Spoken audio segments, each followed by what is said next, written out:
Morning. Welcome back to Love, Sex, and Money. Christine Regan Lake here. So, if you haven't subscribed to my channel, I would so love for you to do that. Really trying to grow my channel and give people good content on how to release blocks in love, sex, and money, which I think are three key areas.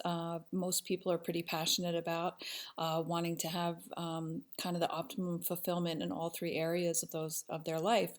So if you subscribe and hit the like button, that would be awesome and help me get my message out to the people that want it and need it. Okay, so today we're going to talk about bankruptcy. I wanted to talk about this because bankruptcy is kind of an emotionally loaded topic that I think can be difficult for people to think about when they are facing huge amounts of debt. I think, unfortunately, the idea of filing bankruptcy can come with a lot of feelings of potential shame for people that they've screwed up, they've messed up, and then it's shameful to file bankruptcy, and then it's not good, it's going to destroy your credit and things like that. But here's the reality. Filing bankruptcy is a tool, it's a mechanism, it is a way to deal with debt. And to be honest with you, if these things exist because it's a way to solve problems for people. So if you are facing a huge amount of debt and you are considering filing bankruptcy, know that you are not alone. Know that these tools were created to help people solve a problem and to get things back on track. You can't fix a problem that you refuse to look at, right? So I just wanted to talk to you about two different kinds of bankruptcies that you can file in terms of what some of your options are out there. So there's Chapter 7 and there's Chapter 13. So what is the difference between a Chapter 7 and a Chapter 13 bankruptcy filing? Well, a Chapter 7 bankruptcy filing is essentially a liquidation bankruptcy. This is where the debtor basically has their assets liquidated. This is someone, and of course you have to meet certain criteria. Your income level has to be low enough to, go through their filter to determine to see if you qualify for doing a Chapter 7 bankruptcy. But a Chapter 7 bankruptcy is basically where they will liquidate all the assets that you have, and that will be used to pay down your debt. So what's a Chapter 13? A Chapter 13 bankruptcy filing is essentially where you are able to reorganize your debt. You don't actually lose the assets. It's not a liquidation, it's a reorganization of your debt. And so you can reorganize your debt without actually having to lose your assets.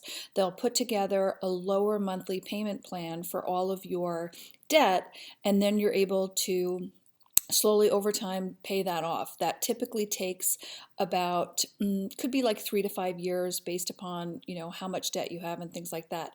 How long is the time period for a Chapter 7 bankruptcy filing? That debt, which is typically discharged, usually can happen between like 3 to 5 months.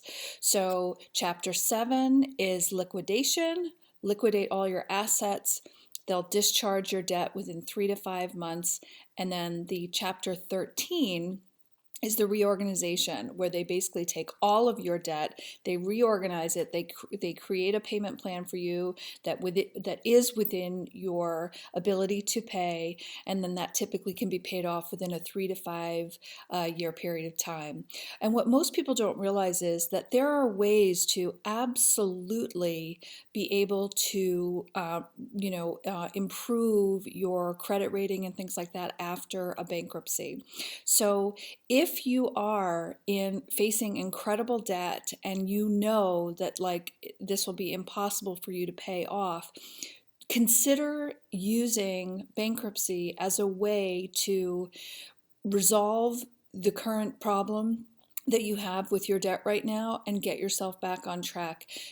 Savvy business people, businesses, embrace, businesses will file like a Chapter 11. Things happen, and these mechanisms, these tools, these things were created to help people get back on track. So don't let your ego get in the way. If truly filing bankruptcy would be the best way for you to get past this huge debt burden, get out from underneath it, and start a clean slate, then I would encourage you to seriously investigate it and really look at all your options, because these things were created for a reason. Now, it's also important to know that, like, if you did get into a debt situation because of, say, emotional spending, addictions to shopping, things like that, it's very important for you to address the core issue, which is that you're spending too much. And why are you spending too much? So I do have a free test. It's a free money test to help you identify what your subconscious beliefs are around money, because it's actually your subconscious beliefs that are driving your beliefs, your thoughts, your behaviors, and your actions around money. You also may have just really poor habits because no one ever taught you, but the money test will give you a really good idea of, where some of your challenges are and what you need to tweak and fix at the subconscious level to put you on a better track financially. So if you want to take that test, go to masteringmymoneymindset.com. So I hope you have a beautiful day. I hope you found value in this, and I look forward to speaking with you again soon. Again, don't forget to hit subscribe and the bell button to be notified when I upload new content. Have a great day. Talk to you soon. Bye.